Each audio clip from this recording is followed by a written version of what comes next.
ಈ ಮಳೆಗಾಲ ಮುಗಿಯೋವರೆಗೂ ನಮ್ದೊಂದು ಟ್ರಿಪ್ ಮುಗಿಯಲ್ಲ ಅನ್ಸುತ್ತೆ. ನನ್ ಟೀಮ್ ಇಂದ ಫೋನ್ ಬಂದಾಯ್ತು, ಒನ್ ಡೇ ಎಲ್ಲಾದ್ರೂ ಟ್ರಿಪ್ ಹೋಗೋಣ ಅಂತ.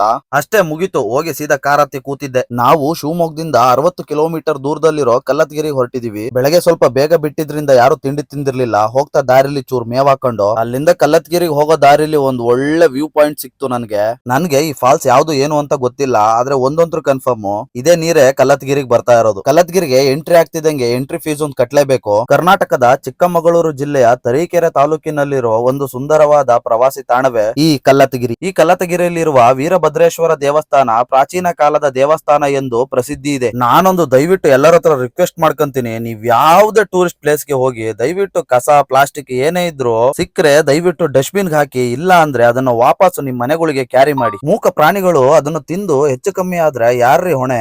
ಈ ಕಲ್ಲತ್ಗಿರಿಯಲ್ಲಿ ವೀರಭದ್ರೇಶ್ವರ ದೇವಸ್ಥಾನ ಅಷ್ಟೇ ಅಲ್ಲ, ಇಲ್ಲೊಂದು ಈ ಜಲಪಾತವೇ ಅತ್ಯಂತ ಸುಂದರ.